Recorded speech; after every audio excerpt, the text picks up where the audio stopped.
Hello everyone, welcome to our channel blouse cutting भाग 2 size 30। आज हम कटिंग करेंगे कटोरी ब्लाउज की और इसका दूसरा भाग है ये 30 साइज में।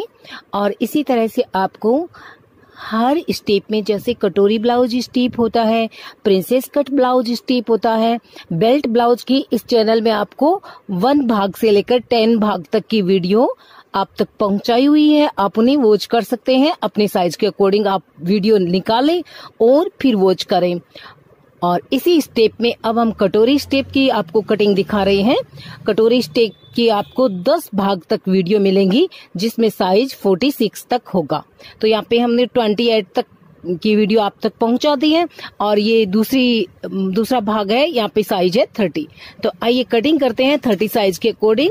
और कटोरी ब्लाउज की यहाँ पे हम सबसे पहले अपने ब्लाउज की जो लेंथ देखेंगे, 30 साइज के अकॉर्डिंग हम ब्लाउज की लेंथ लेंगे 13 इंच तैयार। और इसके लिए लेना होगा हमें 13 प्लस हाफ इंच। यहाँ पे मैं आपको मीडियम नेक के अकॉर्डिंग कटिंग बताऊंगी। अगर आप डीप नेक कटिंग कर रहे हो तो यहाँ पे थोड़ा सा शोल्डर में कम कर लीजिएगा, जैसे 4.5 कर लीजिएगा। यहाँ पे मैं 4.5 इंच ले रही हूँ। यहाँ पे हम नेक की चौड़ाई लेंगे 2.25 इंच बैक साइड पार्ट्स के लिए, और नेक लेंगे हम 8 इंच का। नेक को हम इस तरह से ड्रॉ करेंगे, जैसे ऊपर में 2.25 है तो नीचे में आप 2.5 या 3.25 तक की चौड़ाई ले सकते हैं यहाँ से। अब ये जो नीचे की चौड़ाई आप देख सकते हैं, 3.25 इंच की मैंने यहाँ पे चौड़ाई ली है और ऊपर से हमारी 2.25 इंच है। यहाँ पे हम 4.75, यहाँ पे हम लेंगे 5.25 से 1 लाइन ज्यादा। सिर्फ आप देख सकते हैं ये 5.25 की ड्रॉ है और यहाँ पे 1 लाइन ज्यादा, 5.5 से 1 लाइन कम और 5.25 से 1 लाइन ज्यादा पे हमने यहाँ पे पॉइंट लगा दिया है। और इस तरह से हम ये देखिए 7.5 इंच पे फिटिंग का ड्रॉ कर देते हैं। बैक साइड के लिए हम यहाँ पे 1 इंच का राउंड शेप लगाएंगे। 1 इंच के अंदर अंदर ही हमारा यहाँ पे राउंड शेप होगा और इसको मैं इस तरह से राउंड शेप लगा दूंगी। हमारा राउंड शेप हो गया है बैक साइड का। यहाँ पे हम छोटा साइज है इसलिए 1.5 इंच की ही मार्जिन रखेंगे। अब हम कमर में आते हैं। 26 कमर का 4th पार्ट हो गया आपका 6.5 इंच और हाफ इंच हम ले रहे हैं यहाँ पे डार्ट का 7 इंच और 1.5 इंच का हमारा मार्जिन।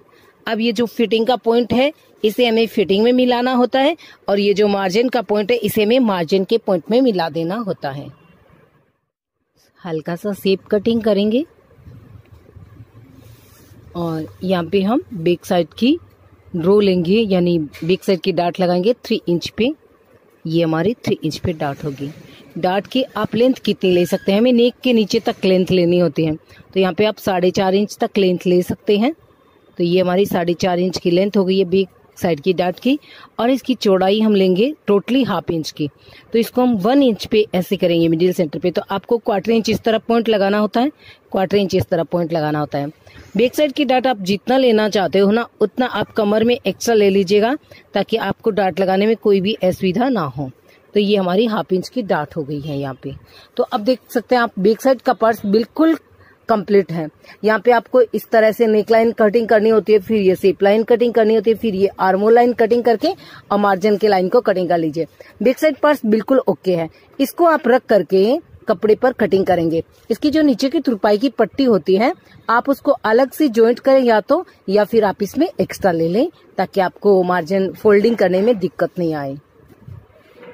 आगे की पार्ट्स की लेंथ भी उतनी ही लेंगे हम। 13 इंच तैयार करनी है तो 13.5 लेंगे। फिर जब कपड़े पर हम कटिंग करते हैं तो हमें कैसे कटिंग करनी है, कितना एक्स्ट्रा लेना है, वो भी मैं आपको इसी वीडियो में बता दूंगी, ताकि जब आप फर्मा कटिंग करके अपने कपड़े पे कटिंग करें, उसकी स्टिचिंग करें, तो आपको कोई दिक्कत नहीं आएगी। इसके साथ ही साथ में देखो स्टिचिंग की वीडियो की लिंक दूंगी मैं आपको नीचे, वो आप वीडियो देखेंगे तो आपको पूरा स्टेप बाय स्टेप सिलाई करने का तरीका मालूम हो जाएगा।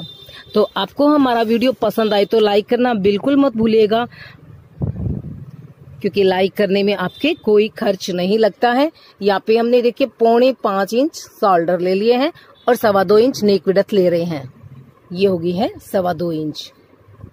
नेक आगे का होगा हमारा कटोरी ब्लाउज के लिए 5 इंच का।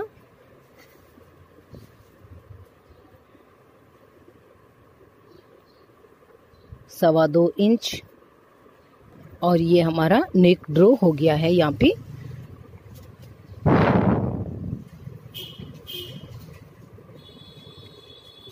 शोल्डर आर्म होल भी हम उतने ही लेंगे जितना हमने लिया है, 5.25 से 1 लाइन ज्यादा, 5.5 से 1 लाइन कम। यहाँ पे हम फिर लेंगे 7.5 इंच, ये फिटिंग पॉइंट, 1.5 इंच ये मार्जिन पॉइंट। यहाँ पे हम 1/2 इंच का राउंड शेप लगाएंगे।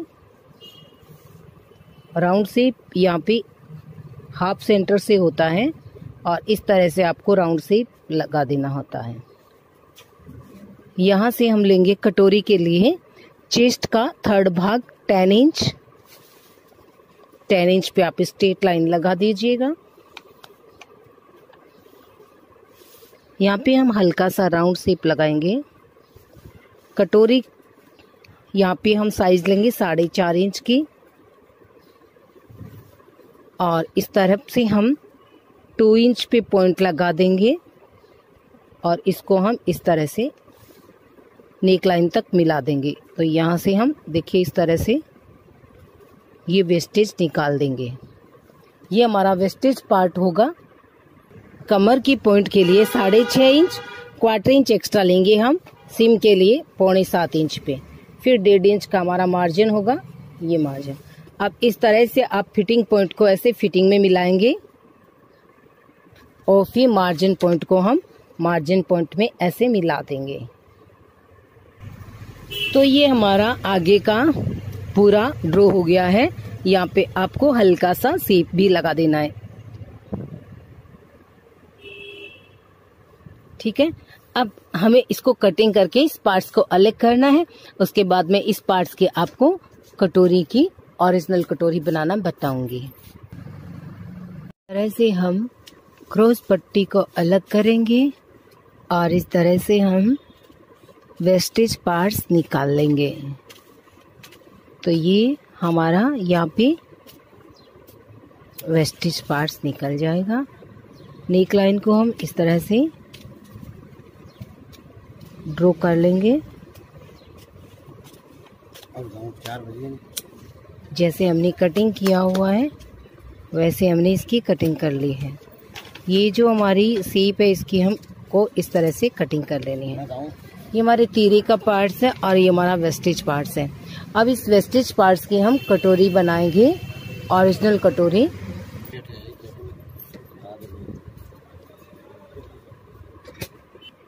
ओरिजिनल कटोरी की कटिंग करने के लिए आप सबसे पहले यहाँ पे ड्रॉ कर लीजिए। जो ये वेस्टेज पार्ट्स है इसकी ड्रॉ कीजिए। इसके चारों साइड में आपको स्पेस चाहिए, इस साइड में भी, इस साइड में भी, यहाँ से भी हमें स्पेस चाहिएगा, यहाँ से भी। तो ये मैंने यहाँ पे इस तरह से यहाँ पे सेटिंग किया है। इसको ड्रॉ कर लेते हैं। जैसे ये हमने यहाँ पे कटिंग किया है वैसे ये नेक लाइन हो गई हमारी। ठीक है, इसी तरह से हम इसको ऐसे ड्रॉ कर लेते हैं। इस तरह से आप ड्रॉ करके फिर मैं आपको ओरिजिनल कटोरी की यहाँ पे कटिंग बताऊंगी और इसी मेथड के अकॉर्डिंग आपको सारे साइज की कटिंग कर लेनी होती है। साइज के जो आर्म होल होते हैं, साइज की जो कटोरी की चौड़ाई होती है, सबके अलग अलग होंगी। तो यहाँ पे ये जो है 4.5 इंच है। 4.5 को आप हाफ कर लीजिए तो यहाँ पे आएगा आपको 2.25 इंच। तो ये 2.25 इंच आपको मिडिल सेंटर बनाना है।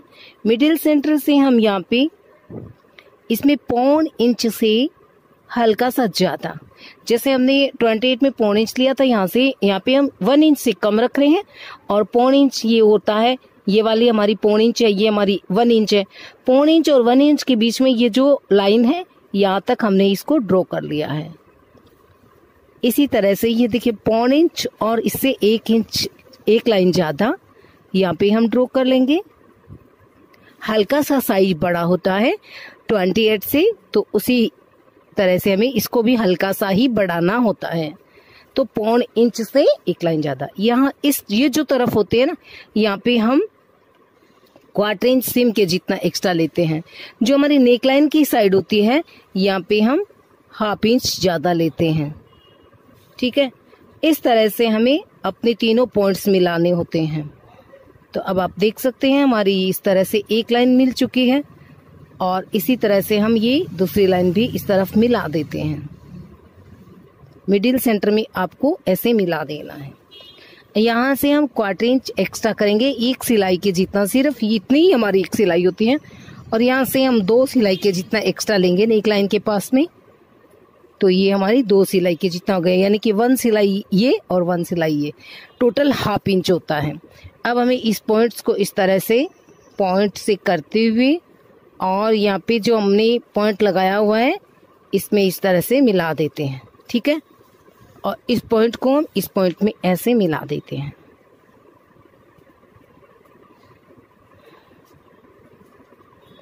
इस तरह से हमें ओरिजिनल कटोरी की कटिंग करनी होती है। अब इसको भी हम डार्क कर लेते हैं। तो ये हमारी ओरिजिनल कटोरी हो गई है। ठीक है, अब ये जो पार्ट्स है इसको आप 2.5 इंच का एक पॉइंट लगाएंगे सिलाई का। ये हमारा 2.5 इंच का पॉइंट हो गया है। जितना आपने एक्स्ट्रा लिया है उतना यहाँ पे पॉइंट लगा दीजिए, जितना आपने इस तरफ में एक्स्ट्रा लिया उतना आप यहाँ पे पॉइंट लगा दीजिए। अब ये आपकी सिम की लाइन होगी, कटोरी की सिम की लाइन। ठीक है, और इसी तरह से इसको भी मिला देंगे। ठीक है, अब हम इसकी कटिंग कर लेते हैं। अब ये हमारी ओरिजिनल कटोरी की यहाँ पे कटिंग हो गई है। ठीक है, अब हम आपको इसकी स्टिचिंग बताते हैं। इसको हमें ऐसे डबल फोल्ड करना है, और डबल फोल्ड करके इसका ऐसे मिडिल सेंटर निकाल लेना होता है। मिडिल सेंटर निकाल करके जितना हमने यहाँ पे 1/4 इंच का ये जो देखो ड्रॉ किया हुआ है, इस तरह से कर लेते हैं हम, ताकि आपको अच्छे से समझ में आए। ये हो गया मिडिल सेंटर, देखिए बिल्कुल एकदम मिडिल सेंटर में है। और ये ऐसे समझ लीजिए आपकी ये यहाँ पे ऐसे सीम हो गई है, यहाँ पे हमने इसकी ऐसे सिलाई कर दी है। ठीक है, अब ये कटोरी की सिलाई हो चुकी है। अब हमें इसे ओपन कर लेना है। इसको हल्का सा प्रेस करते हुए हम इसको ऐसे ओपन करेंगे। तो यहाँ पे हमारी जो कटोरी है वो ओपन हो गई है 30 साइज की। ठीक है, ये हमारी कटोरी बन चुकी है। अब ये हमारी कटोरी के पास वाला पार्ट्स है। अब आप देख सकते हैं हमारी कटोरी का पार्ट्स आप देख सकते हैं बड़ा है, और बड़ा होना ही चाहिए। ठीक है, अब हम इसकी सीम करेंगे दोनों की। तो ये जो साइड होती है ना, ये थोड़ी उरेप में कटिंग की हुई होती है, ये बढ़ जाती है, और इसकी स्टिचिंग करते ये बिल्कुल दोनों पार्ट्स बराबर हो जाते हैं, जो कि अभी आप हमें छोटे दिखाई दे रहे हैं। ठीक है, तो इस तरह से हमारी जो नेकलाइन ये यहाँ पे आएगा, और बिल्कुल परफेक्ट आपका नेक इस तरह से बन जाएगा। तो ये हमारी 30 साइज की आपको कटोरी की कटिंग आपको कैसी लगी? हमारी वीडियो अच्छी लगी तो लाइक करना बिल्कुल मत भूलिएगा। और नेक्स्ट वीडियो में हम आपको 32 साइज की कटिंग दिखाएंगे, परफेक्टली कटिंग होगी। और स्टिचिंग की वीडियो की लिंक मैंने आपको बता दिया, नीचे मैं दे दूंगी। जब हम कपड़े पे कटिंग करेंगे तो दोनों पार्ट्स आपको बिल्कुल बराबर कटिंग करने हैं। इसको आपको बराबर कटिंग करना है, इसको भी हमें कटोरी के पार्ट्स को भी बिल्कुल बराबर कटिंग करना है कपड़े पे रख करके इस तरह से। ठीक है, अब ये जो क्रॉस पट्टी का पार्ट्स है इसको सिर्फ आपको यहाँ से 1/2 इंच एक्स्ट्रा लेना है सिम के लिए। यहाँ से आपको इस तरह से 1/2 इंच बढ़ा लेना है, जैसे ये है, और इसको आपको 1/2 इंच यहाँ से इतना ले लेना है सिलाई के लिए। ठीक है, बाकी आपको पार्ट्स बराबर कटिंग करने हैं। बैक साइड का पार्ट्स बिल्कुल बराबर कटिंग करना होता है। बाजू के लिए नीचे लिंक देख लीजिएगा। Thank you. तो दोस्तों आज की वीडियो आपको कैसी लगी? अगर अच्छी लगी हो तो लाइक करना बिल्कुल मत भूलिएगा, और इसी तरह से हमें सपोर्ट करते रहिएगा ताकि हमारा उत्साह बना रहे और हम आपके लिए बहुत ही अच्छी वीडियोस लेकर आते रहें। Thanks for watching. Thank you.